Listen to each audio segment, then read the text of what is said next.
You walk into the DMV expecting the same routine you've done for decades. Quick line, quick vision check, new photo, and you're on your way. But this time, something feels off. The questions are different. The forms don't look familiar.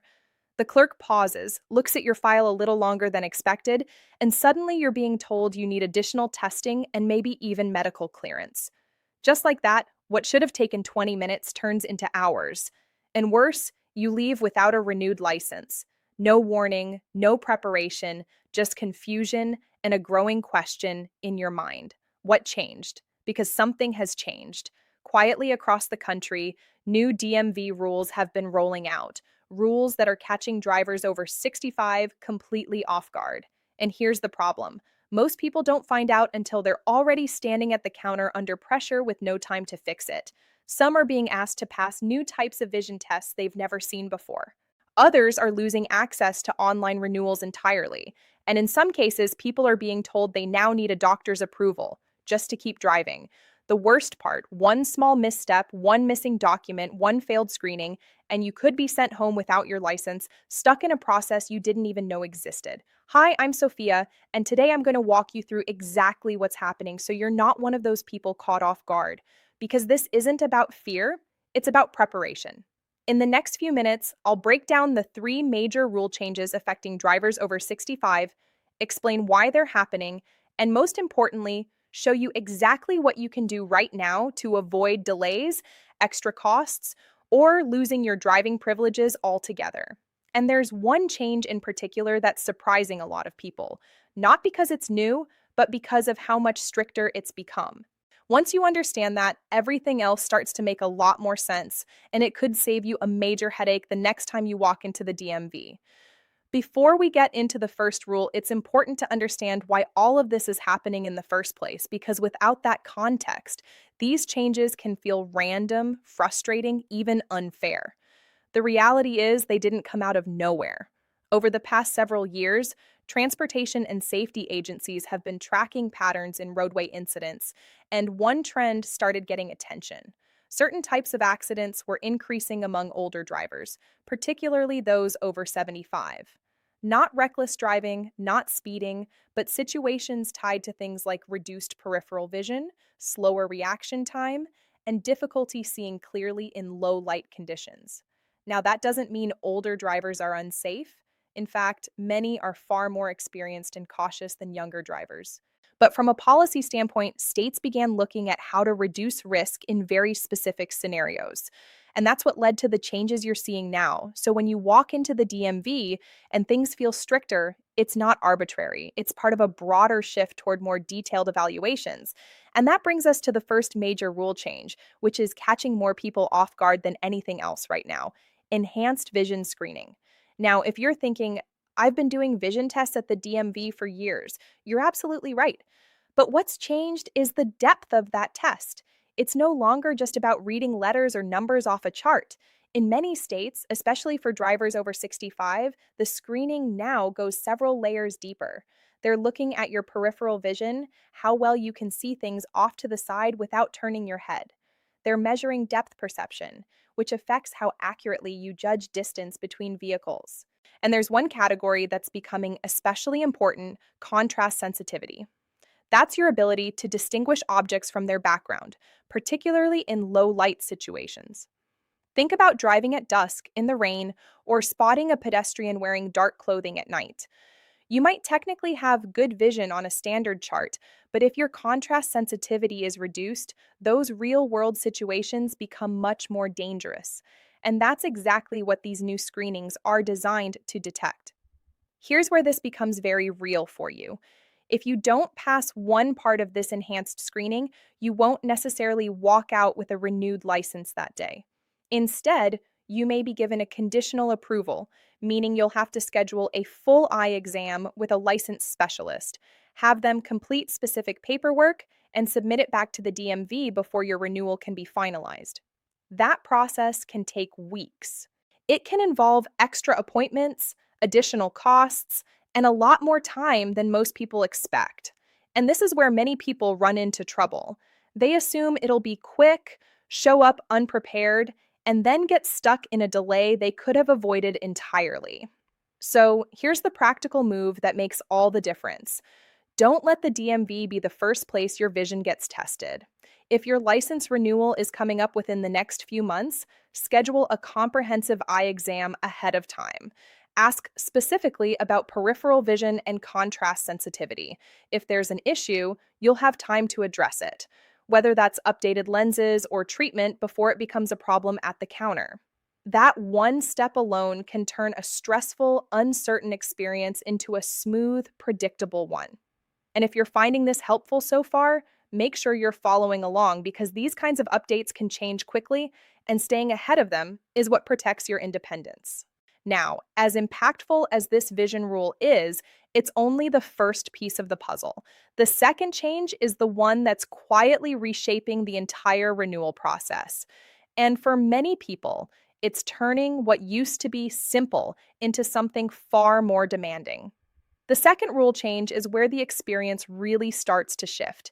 And for many people, this is the moment where a routine renewal turns into something much more time consuming and frankly frustrating. For years, a lot of drivers got used to the convenience of renewing their license online or through the mail. No lines, no waiting rooms, no rearranging your entire day. But for drivers over 65, that convenience is disappearing in a growing number of states. More and more states are now requiring in-person renewal once you reach a certain age. And in some places, that doesn't just mean showing up. It also means doing it more often. Instead of renewing every 8 years, you might now be required to renew every 4 years or even every two. That's a major shift, especially when you factor in travel time, wait times, and the energy it takes to go through the entire process. And it's not just about being physically present. When you walk into the DMV now, you're expected to come fully prepared, and the margin for error is smaller than it used to be. You'll typically need multiple forms of identification: your current license, proof of residency, like a recent utility bill or bank statement, and sometimes additional documents like a social security card or passport. And here's where people get tripped up. What counts as acceptable proof can vary. Something as simple as bringing the wrong type of document can mean getting turned away and having to start all over again. But there's another layer to this that most people don't realize, and it's one of the biggest reasons this rule matters so much. During in-person renewals, DMV staff are now trained to make informal observations. They're not just processing paperwork, they're paying attention, they're noticing how you move, how you respond to questions, whether you seem confused by instructions, or if you're having difficulty completing forms. It's subtle, but it's intentional. If something raises concern, they have the authority to require additional steps before approving your license. That could mean taking a road test, even if you haven't taken one in decades. It could mean getting medical clearance from your doctor. In some cases, it could even mean restrictions placed on when or where you're allowed to drive. Now, this isn't about catching people off guard, it's about assessment.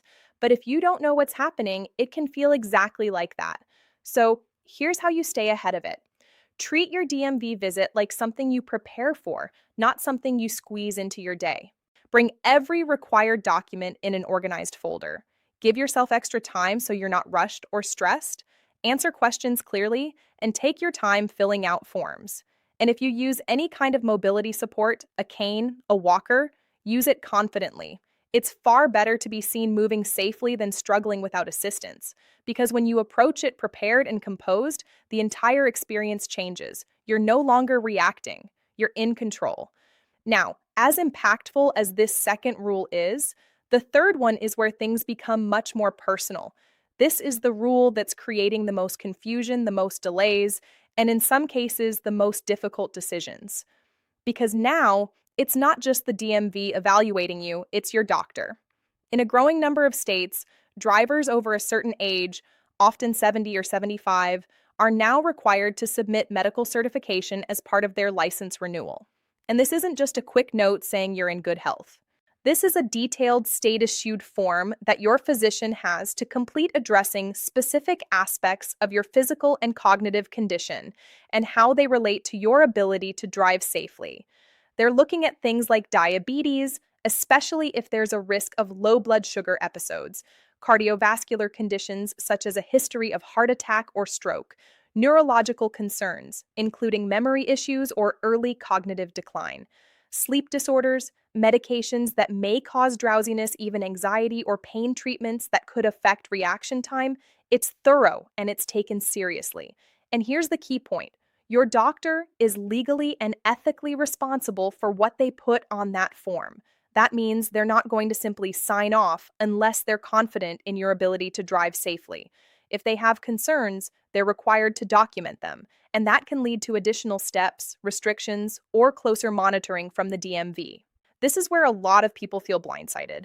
Maybe you've been managing a condition for years without any issues. Maybe you feel perfectly capable behind the wheel. But if something on that form raises a flag, your renewal process can suddenly become much more complicated than expected. So, the smartest way to handle this is to be proactive. Don't wait until the DMV tells you that you need medical clearance. If your state requires it, or even if you're not sure, schedule a dedicated appointment with your doctor ahead of time. Let them know exactly what the form is for. Give them the space to evaluate properly and have an open, honest conversation about your driving. If they do have concerns, don't treat it as a dead end. Ask questions. Find out what specifically can be improved or managed. In many cases, there are solutions: adjusting medication timing, updating vision prescriptions, or simply limiting driving to certain conditions like daytime hours. The goal isn't to take away your independence, it's to preserve it safely for as long as possible. And when you approach it that way, this process becomes far less intimidating and far more manageable. Now, before you start worrying that all of these rules apply to you exactly as we've described them, there's something important you need to understand, and this is where a lot of confusion comes from. These changes are not identical across the country. Every state runs its own DMV system, which means the details, how strict the vision test is, when in person renewal is required, whether medical certification applies, can vary depending on where you live. In one state, you might not face any of these changes until age 70. In another, they could start at 65. Some states require medical forms only under certain conditions, while others make it a standard part of renewal after a certain age. And then there are states that haven't fully implemented these rules yet, but are moving in that direction. So if you've heard someone say, "I just renewed my license and none of this happened," they might be telling the truth, but they might also be in a completely different state with different requirements. That's why relying on secondhand information can get you into trouble. What matters is not what's happening broadly, it's what applies specifically to you. And once you understand that, the next step becomes very clear. You don't guess, you don't assume, you verify. Because the people who run into problems at the DMV are usually the ones who walk in thinking it'll be business as usual, the ones who don't check ahead, the ones who assume they'll figure it out when they get there. And by that point, it's too late to fix anything quickly. So let's talk about what actually works, what you can do right now to make sure your next renewal goes smoothly from start to finish. First, go directly to your state's DMV website or call their official number. Look specifically for license renewal requirements based on your age group, not general renewal rules, your age group. If anything is unclear, call and ask. And when you do, write down exactly what they tell you, including the date and the name of the person you spoke with. That way, you're not relying on memory or guesswork. Second, give yourself time, more time than you think you need. A good rule is to start preparing at least 3 to 4 months before your license expires. That gives you room to schedule appointments, gather documents, and handle any unexpected requirements without pressure. Waiting until the last minute is where most of the stress and mistakes happen. Third, organize everything in advance. Put your documents in one place: your current license, proof of residency, social security documentation if required, and any medical or vision paperwork. Use a folder, label it clearly, and keep it somewhere easy to access. It sounds simple, but this one step alone can save you from making multiple trips. Fourth, if there's any chance you'll need a vision exam or medical clearance, schedule those appointments early. Don't wait until the DMV tells you. You want those results ready before you even walk in. And if this is helping you think a step or two ahead, consider sharing this with someone else who might be going through the same thing. A lot of people are walking into this process unprepared simply because no one told them what changed. Because once you take these steps, everything shifts. You're no longer reacting to surprises. You're anticipating them. You're walking into the DMV knowing exactly what's expected with everything you need already in hand. And that's the difference between a stressful experience and a smooth one. But there's one more piece to this that matters just as much as preparation, and it's something most people don't talk about until they're forced to face it. It's the emotional side of all of this and what these changes really mean when you step back and look at the bigger picture. Now, let's talk about the part that doesn't show up on any DMV form, but matters just as much as everything we've covered so far. Because for a lot of people, this isn't just about paperwork or policies, it's about independence. It's about the freedom to go where you want when you want without relying on anyone else. And when new rules start making that feel uncertain, it's completely natural to feel frustrated, even a little uneasy. If you've been driving safely for decades, it can feel like these changes are questioning your ability, your experience, even your judgment. You've followed the rules, taken care of your vehicle, avoided accidents, and now suddenly there are extra steps, extra scrutiny, extra hoops to jump through. That reaction is real and it's valid. But here's the other side of it, and it's just as important to acknowledge. Driving has always come with responsibility, not just for yourself, but for everyone else on the road.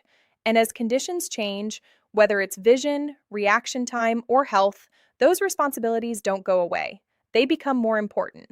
What these new rules are really trying to do at their core is reduce risk before something serious happens, not after, before. And while the process may feel inconvenient, even frustrating at times, the intention is to keep people safe, including you. And here's something that doesn't get said often enough. For some people, these evaluations will reveal that certain adjustments need to be made. Maybe it's avoiding night driving, maybe it's sticking to familiar routes, or in some cases, having an honest conversation about whether it's still safe to be behind the wheel at all. That's not a failure. That's judgment, that's experience. That's knowing when to adapt in a way that protects you and everyone around you. Because the reality is, the consequences of ignoring those signs can be far more serious than any DMV requirement. And the people who handle this transition best are the ones who approach it with awareness, not resistance.